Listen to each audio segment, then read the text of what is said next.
Bismillahirrahmanirrahim. Assalamualaikum warahmatullahi wabarakatuh. Salam sejahtera bagi kita semua. Saya Ligina Rahmi Pangestu akan mempresentasikan hasil seminar tugas akhir saya. Sebelumnya saya ingin mengucapkan terima kasih kepada Bapak Pembimbing yang telah membimbing saya hingga ke tahap ini. Dan saya ingin mengucapkan terima kasih kepada Bapak Penguji yang telah berkenan hadir serta meluangkan waktu untuk menonton video presentasi saya ini. Baiklah, langsung saja saya mulai presentasi tugas akhir saya yang berjudul Studi Deskriptif Kepadatan dan Identifikasi Lalat di Pasar Tradisional tahun 2020. Pasar yang sehat yang memenuhi syarat sanitasi adalah salah satunya adanya suatu pengendalian penyakit. Pasar, khususnya pasar tradisional, merupakan tempat yang ideal bagi lalat sebagai vektor penyakit untuk berkembang biak. Lalat merupakan salah satu jenis serangga pengganggu dan sebagai serangga penular penyakit terhadap kesehatan manusia. Keberadaan lalat di suatu area dapat dijadikan sebagai indikator bahwa area tersebut tidak bersih atau tidak higienis. Menurut Peraturan Menteri Kesehatan Nomor 50 Tahun 2017 tentang Standar Baku Mutu Kesehatan Lingkungan tentang Vektor dan Binatang Pembawa Penyakit, kepadatan lalat menunjukkan jumlah vektor dan binatang pembawa penyakit dalam satuan tertentu sesuai dengan jenisnya. Nilai baku mutunya adalah kurang dari 2 untuk mewujudkan lingkungan yang sehat. Selanjutnya, rumusan masalah dalam penelitian ini adalah menggambarkan kepadatan dan identifikasi lalat di pasar tradisional. Tujuan dari penelitian ini adalah untuk mengetahui kepadatan dan identifikasi jenis lalat di pasar tradisional. Manfaat dari penelitian ini yang pertama, sebagai bahan masukan bagi instansi kesehatan lingkungan dalam melakukan gambaran dan identifikasi kepadatan lalat di pasar tradisional. Yang kedua, untuk meningkatkan kewaspadaan masyarakat terhadap lingkungan yang menjadi tempat lalat berkembang biak. Yang ketiga, menjadi acuan bagi dinas pengelola pasar dalam upaya pengendalian lalat dan mengurangi jumlah kepadatan lalat. Ruang lingkup dalam penelitian ini adalah menggambarkan kepadatan dan mengidentifikasi jenis lalat di pasar tradisional. Selanjutnya, bab 2 tinjauan pustaka. Lalat merupakan salah satu insekta atau serangga yang termasuk dalam ordo Diptera, mempunyai sepasang sayap berbentuk membran. Lalat juga merupakan spesies yang berperan dalam masalah kesehatan, yaitu sebagai vektor penularan penyakit saluran pencernaan seperti kolera, tipus, disentri, diare, dan lain sebagainya. Berikut adalah gambar proses perkembangbiakan lalat yang dimulai dari telur, larva, pupa, hingga lalat dewasa. Dan di sini adalah gambar jenis lalat. Yang pertama ada lalat musca domestica atau lalat rumah, lalat daging atau Sarcophaga sp, lalat hijau, dan lalat buah. Instrumen pengukuran kepadatan lalat yang pertama ada flygrill untuk menghitung jumlah kepadatan lalat. Yang kedua ada tally counter atau alat hitung. Yang ketiga ada stopwatch atau untuk mengukur waktu. Ada anemometer untuk mengukur arah kecepatan angin. Ada humidity meter untuk mengukur suhu dan kelembaban, dan ada meteran untuk mengukur lokasi titik pengukuran. Berikutnya ada instrumen mengidentifikasi kepadatan lalat. Yang pertama ada fly trap, jarum pining, petri dish, kaca pembesar, dan bahannya yaitu ada kloroform serta kapas. Berikutnya ada prosedur pengukuran kepadatan lalat. Yang pertama, persiapkan flygrill dan counter untuk menghitung jumlah lalat. Tentukan lokasi yang menjadi tempat pengukuran kepadatan lalat. Yang ketiga, letakkan flygrill di atas lokasi yang telah ditentukan. Yang keempat, perhitungan dilakukan selama 5 menit di satu titik dengan selang waktu pengukuran 30 detik sebanyak 10 kali pengulangan pada satu titik. Dan yang terakhir, bandingkan hasil kepadatan dengan Parmenkes. Selanjutnya ada prosedur penangkapan dan identifikasi lalat. Yang pertama, tentukan titik lokasi penangkapan lalat. Yang kedua, letakkan fly trap pada titik lokasi penangkapan, beri umpan pada bagian bawah fly trap. Yang ketiga, ketika lalat sudah terpancing atau mendekati umpan, beri fly trap sentuhan atau kejutan sehingga lalat masuk ke dalam fly trap. Lalat yang tertangkap pada fly trap dimasukkan ke dalam kurungan lalat dan masukkan kapas basah yang disirami kloroform untuk mematikan lalat. Tunggu lalat sampai mati, setelah itu masukkan lalat dalam petri dish. Amati lalat yang ada dalam petri dish satu persatu dengan menggunakan kaca pembesar dengan jarum pining, serta bandingkan lalat yang telah diamati dengan menggunakan kunci identifikasi. Dan yang terakhir, catat di kertas hasil jenis lalat yang didapati di pasar tradisional. Selanjutnya bab 3 metode penelitian. Yang pertama, jenis penelitian. Jenis penelitian ini adalah studi literatur yang akan memperoleh gambaran identifikasi lalat di pasar tradisional dengan menggunakan berbagai metode pelaksanaan pada tahun 2020. Cara pengumpulan data yang digunakan dalam literatur ini yaitu data sekunder berupa data pendukung yang bersumber dari literatur dan kepustakaan. Analisis data. Data-data yang sudah diperoleh kemudian dianalisis dengan metode analisis deskriptif. Selanjutnya, kerangka konsep.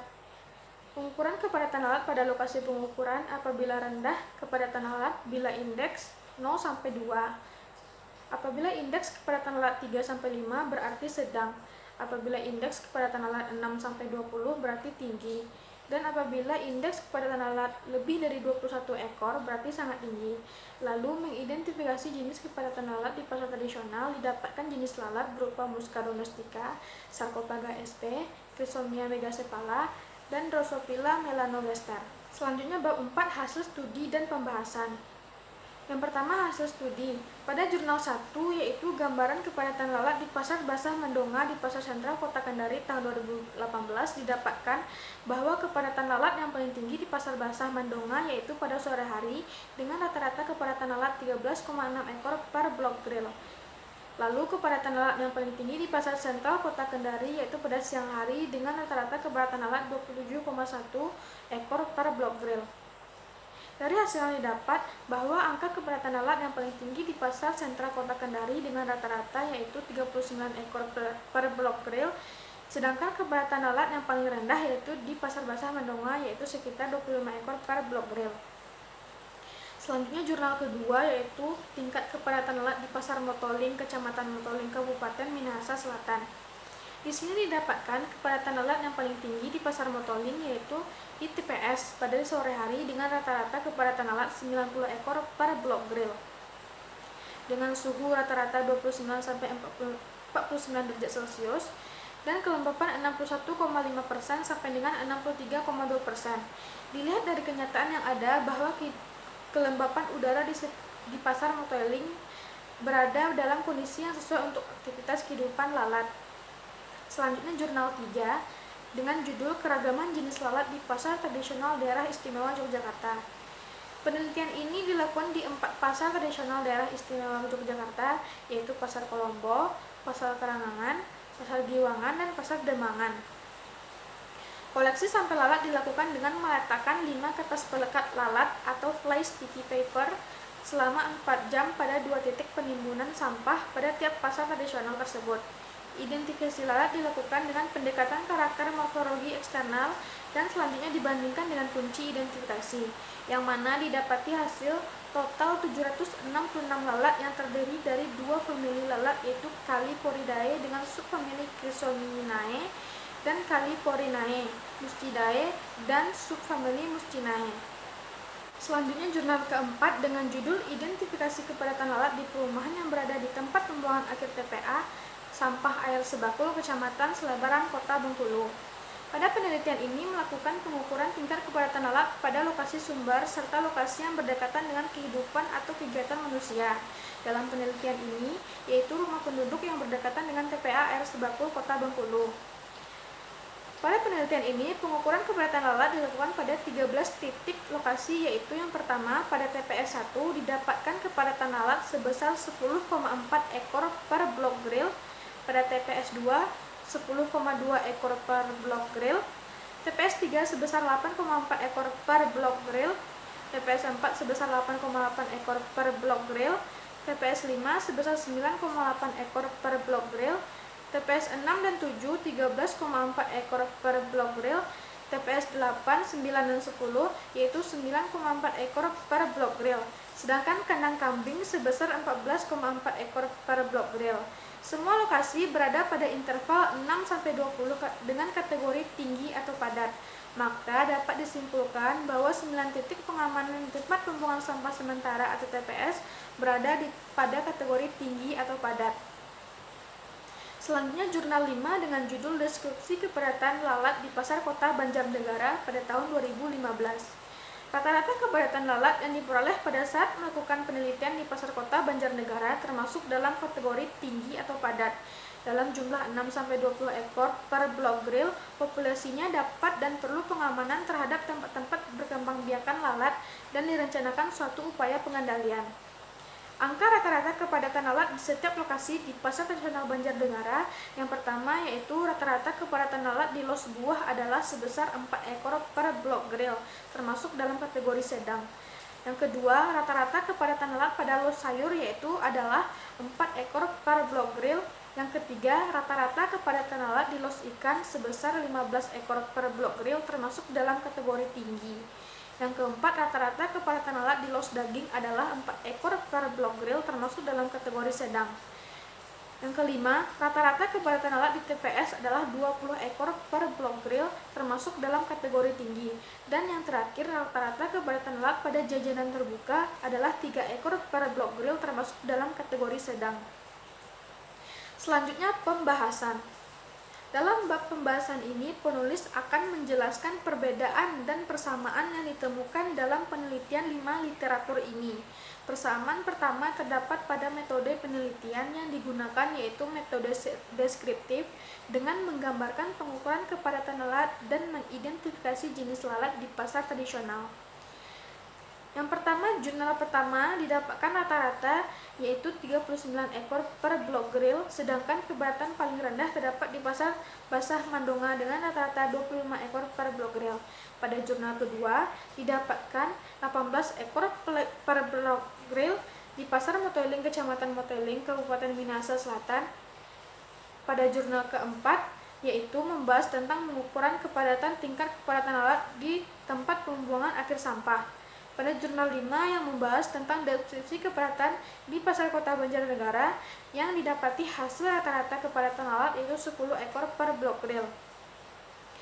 Pada jurnal 3 yang membahas tentang identifikasi kepadatan lalat di pasar tradisional daerah istimewa Yogyakarta, didapatkan jenis lalat yang didapatkan yaitu dua subfamili yaitu Caliporidae dan Chrysomiae dan Caliporinae, serta jenis lalat yang banyak didapatkan di pasar tradisional daerah istimewa Yogyakarta yaitu lalat hijau dengan Chrysomia megacephala.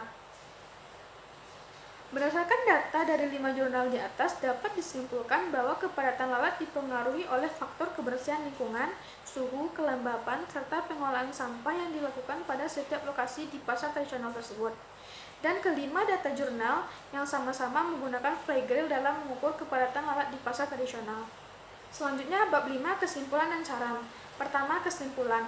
Berdasarkan hasil penelitian dari 5 literatur yang dilakukan tentang gambaran kepadatan dan identifikasi lalat di pasar tradisional tahun 2020, diperoleh kesimpulan sebagai berikut. Pertama, kepadatan lalat yang paling tinggi terdapat di pasar Moteling, Kabupaten Minahasa Selatan dengan rata-rata tingkat kepadatan lalat yaitu 90 ekor per blok grill di tempat pembuangan sampah sementara pada sore hari. Yang kedua, jenis lalat yang terdapat di 5 penelitian ini menunjukkan bahwa rata-rata jenis lalat yaitu jenis lalat rumah atau Musca domestica, lalat hijau Chrysomia safraneae di pasar tradisional.